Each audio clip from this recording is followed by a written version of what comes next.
This is Let's Talk Staff with Njenga. Greetings wherever you are watching us from, in whichever continent.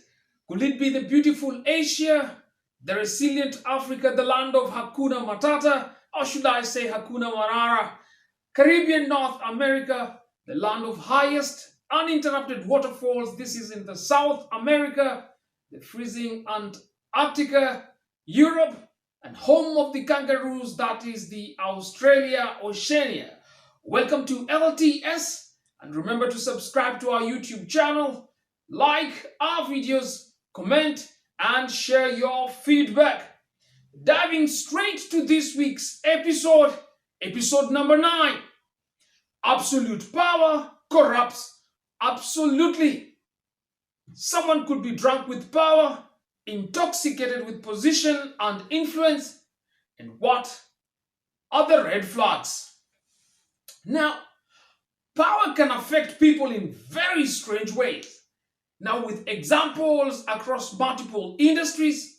Now, when you stop listening to other people's ideas, your thought process becomes very narrow, and this, in its essence, will impact decision making and organizational success. Now, a research has been done by Dutch Keltner from Berkeley University, and he found out that people who feel powerful are more likely to act impulsively. That means, for example, they may end up having affairs, drive aggressively, communicate in rude ways, become very disrespectful, and sometimes they become great liars. This is the story for this week.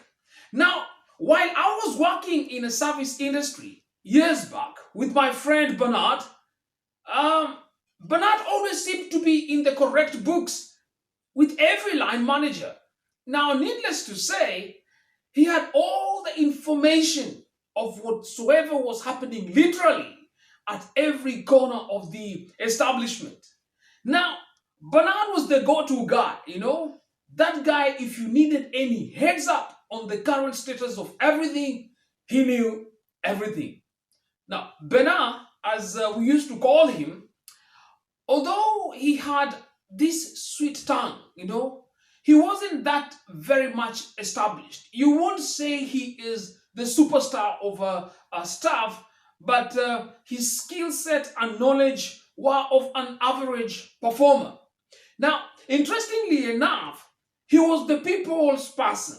He was very flexible, very adaptable, and very easy to work with. Now, that is Bernard. Now, you can be sure that his promotions were raising eyebrows. Why? Because Bernard was literally growing in front of our eyes from one grade to the other. The interesting fact about his growth, which we all applauded and wished him well every time he got the promotion, is that it happened within a fractions of between 1 and 1.5 years. Now, during one of the tea break moments, I inquired to know what exactly it takes to climb the ladder of success, since from my position of where I was seated, he was doing pretty well for himself. Now, I was really shocked from the revelation of the promotional triggers that made him grow despite being an average staff. Now, Bernard told me this. He told me that he acts, he pretends to be very friendly with managers and department heads and people at the position of influence, and he is always sharing all the information that they ask him to. And in fact, he would verify from time to time about what is really happening down on the ground. In simple terms, if you want to call it, Bernard was the Wikipedia of some influential heads. Bernard was so accomplished. He was such an actor in battering senior head managers, senior head of departments. Bernard had perfected his art so well that he would get away even with some minor non-compliance at work. Some of us would really question what kind of a charm Bernard had. Now, before I go on with this experience a couple of years ago, do you have such kind of characters in your organization? The kind that will always butter any person of influence with an intent of getting something or some favors in return?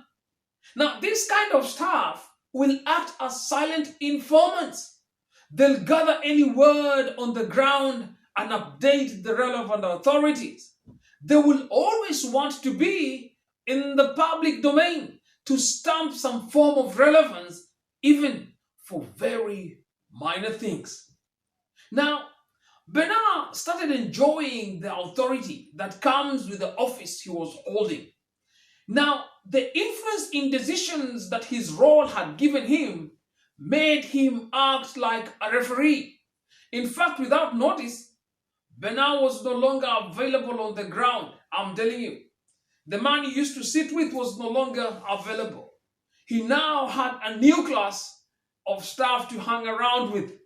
And in fact, even during the meal times, Bernard was the guy who would always be surrounded by people because he had stories to tell and he had information always. But this time round, Bernard was nowhere. Bernard had gone missing. In fact, Bernard had formed a table of influential seats, and every time during a lunch or breakfast or dinner, in fact, we nicknamed their table Pentagon because Bernard had formed a clique of 7 managers who would always hang around together and attend the meals. So that table was nicknamed Pentagon. Now that is understandable and no offense at all. The rain started beating us when Bernard's attitude completely changed, and the true sleeping Bernard started showing up. Now, Bernard started altering work rota in favor of some staff who enjoyed preferential treatment.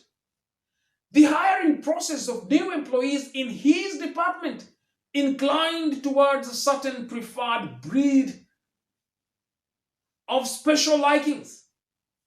And in fact, what made things even worse, a person who was very much readily available anytime was now not anywhere to be seen. In fact, you had to book an appointment if at all you wanted to meet Bernard. Now, I remember on countless occasions, he influenced my frustrations at work for reasons I could not even really understand until to date. Anyway, he started living large and on the fast lane, and in fact, he walked with the high and mighty and literally forced himself into a social class that was above his pay grade. Now, after a couple of years, I made an exit and moved on and left Bernard still buttering and living the dream. Over the years, I could hear of confirmed resignation and high turnover in his department because of the double lifestyle of the so-called Mr. Bernard. Now, in the presence of the management, he would be a saint, and while with the staff, he would exert any form of power and subdue any voice. Now, one day during a recruitment drive, I met an ex-colleague whom we worked together. And it was such a reunion. And you can bet Bernard could not escape our conversation. I was informed about his mastery of playing with people's emotions and psychology. He had his way of getting out of things, and on 2 occasions, he had narrowly escaped demotion or even suspension. Now, the most interesting part of this experience is in the year 2019, I got a call from an unregistered number. And guess who was calling? Yeah, your guess is right. It was Bernard. Now, this was almost more than 7 years after I last touched base with him while he was still a manager. Now, after a quick catch up, I begged to know the reason for the courtesy call. Now, to my utter surprise, Bernard informed me that he needed security clearance to be allowed access because he had come to meet me. Now, jokingly, I asked Bernard if we had an appointment, because by the time I left him, you could not meet him if you don't have an appointment. Anyway, that was just a joke. I met him downstairs and I was really, really moved. The man who I last saw driving the big boy's car was now using public service. The very high and mighty that he was hanging with no longer were available to support him or even pick him up.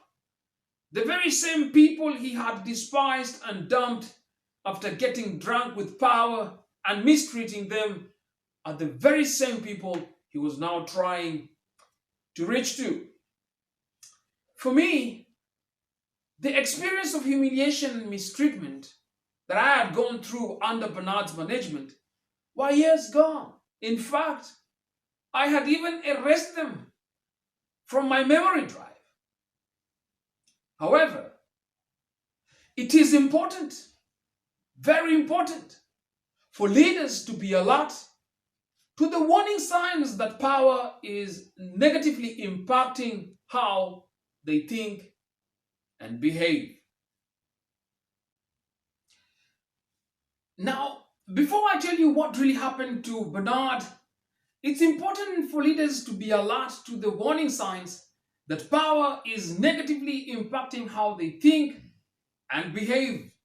Now, consider these 4 warning signs that you are drunk with power, intoxicated with position.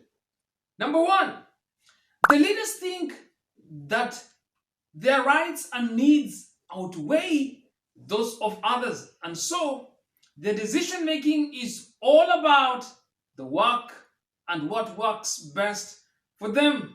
Number 2, the leader stops listening to the ideas and opinions of others and believing that their knowledge and insights hold more weight and value than those of the people that they are leading.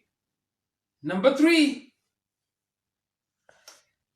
they ignore feedback from people, seeing it as unhelpful and irrelevant, rather than reflecting on what is driving the feedback and what they may want to adjust to be more effective.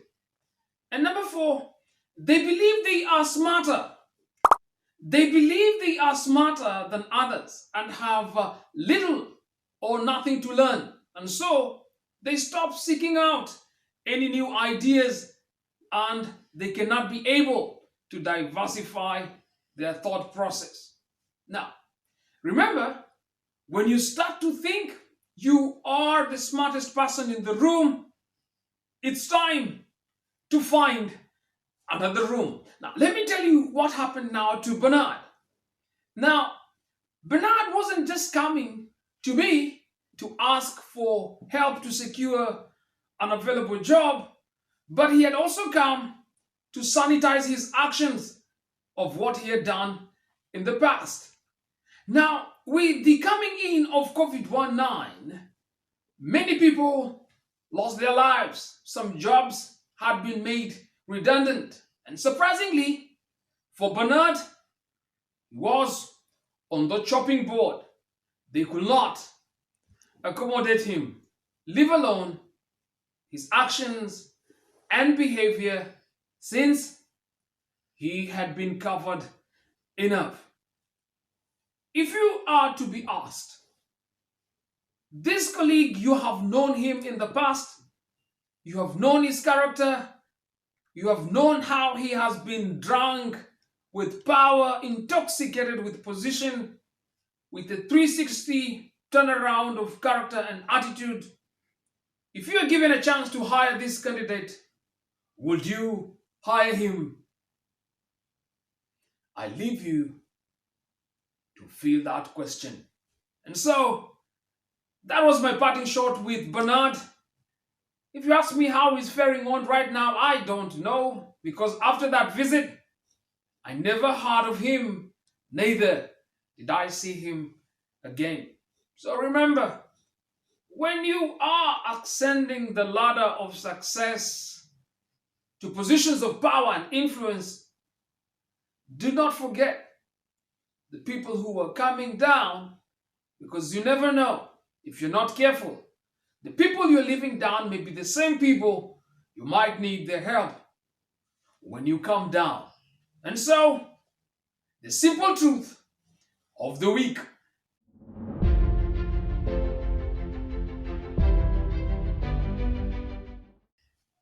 Every person is unique. You put the right people with the right capability to the right position, then they'll be able to solve the right problems. And as it is said, when you start to think you are the smartest person in the room, then it is time to find another room. These are a combination of words from Paul Zhu, and they sum up our simple truth of the week. And so, thank you for watching Let's Talk Stuff episode number 9, and we really appreciate your feedback, great support and comment from viewers across the world. And this is just the beginning of great content that is lined up for you in the coming weeks. And so, if you have any experience you want to share with us, kindly drop me a note on the email running down on your screen and on the handles that are all associated with LTS, so that we can share our experiences and learn from each other. Do not forget to subscribe to our YouTube channel, and you will be able to get the notification once we upload our videos. And as we say it here in LTS, remember, the most highly valued asset of any successful company is you, the staff. See you on the next video of Let's Talk Stuff, and from us, don't get drunk with power, and if you drink, just drink milk. See you next week.